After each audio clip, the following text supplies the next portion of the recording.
Ini adalah cerita sebelum saya membuka konsultan Suba Arch. Jadi suatu hari saya dan istri dipanggil sebagai freelancer di salah satu perumahan elit. Panggil saja namanya Ibu X. Nah, waktu itu saya dan istri yang juga sama-sama arsitek datang ke perumahannya.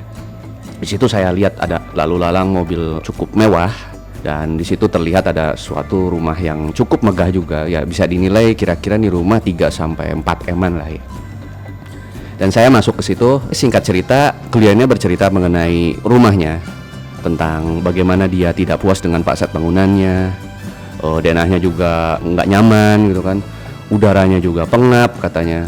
Bahkan kalau saya amati strukturnya juga tidak menerus. Nah, dia minta itu semua diperbaiki biar lebih kokoh, kan retak-retak juga. Waduh, jadi gini ya ternyata rumah elit. Ini mah hampir semuanya dong Bu kalau kayak gitu. Itu ungkap saya. Nah lalu ibunya bilang, "Ya Mas, tolong dibantu aja ya. Soalnya saya juga bingung nih gimana. Ya, yang penting bagus aja lah dan nyaman gitu." Oke, di situ saya melakukan konsultasi detailnya gimana gitu kan, bersama dengan istri saya yang membantu pada saat itu. Dan kita kerjakan gambarnya sebagaimana yang dia minta, dan tentunya dengan standar arsitek dan struktur yang berlaku. Cukup lengkap sehingga dapat membantu sang ibu untuk melakukan konstruksi secara sendiri gitu. In the end, kliennya puas dan sangat berapresiasi sekali dengan produk hasil akhir kita.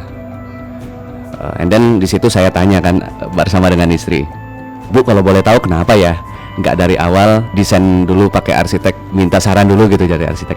Ibunya bilang, "Wah Mas, kalau pakai arsitek mahal gitu kan." Sambil saya menatap HP iPhone yang ada di tangannya. "Oh mahal ya Bu ya." Dan di situ kita, yang penting ibunya senang dengan karya kita dan cukup mengapresiasi itu, ya kita sama-sama happy, ya udah kita pulang gitu kan. Sepulang dari rumah itu, saya dan istri saya terheran-heran. Jadi gini ya ternyata mayoritas masyarakat di Indonesia. Mereka tidak sadar, mereka sudah beli mahal-mahal rumahnya, sudah beli mobil, bahkan sudah punya handphone yang mewah juga, tapi menggunakan jasa arsitek masih merasa mahal. Padahal kalau menggunakan jasa arsitek, itu untuk perencanaan aja biasanya paling besar pun untuk rumah ya 3% dari biaya bangun rumah itu.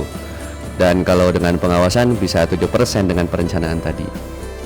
Ada cerita lain lagi yang bikin saya terinspirasi.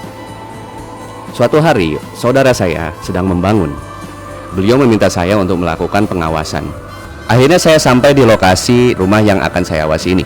Waduh, begitu kuliah langsung di lokasi, itu yang namanya struktur, kolomnya kebanyakan, aliran air kotornya juga salah, belum lagi penghawaannya juga bahkan nggak ada. Padahal kan ini tropis dan kita tanpa AC, kata ownernya gitu kan.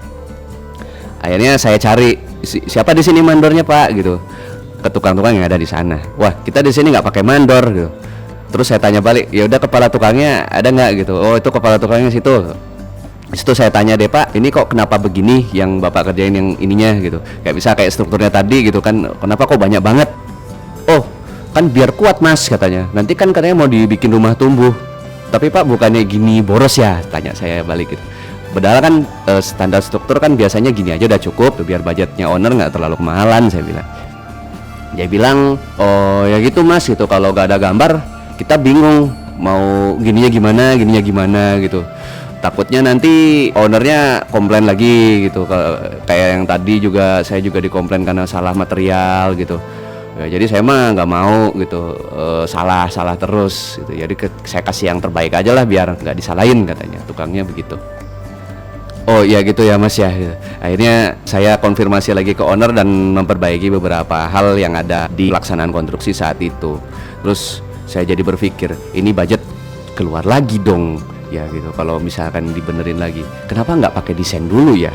Padahal kan kalau misalkan ada gambar ME-nya, itu si pemipaan bakalan langsung bener, nggak perlu gali sana gali sini lagi. Kalau ada gambar struktur juga strukturnya bisa lebih terhitung gitu. Terus juga pemakaian material juga kalau misalkan sudah ada spek-speknya, sudah ada rincian-rincian detailnya juga gak akan salah pilih juga gitu. Oh gitu ternyata perannya arsitek dan seberapa penting sih pakai arsitek itu.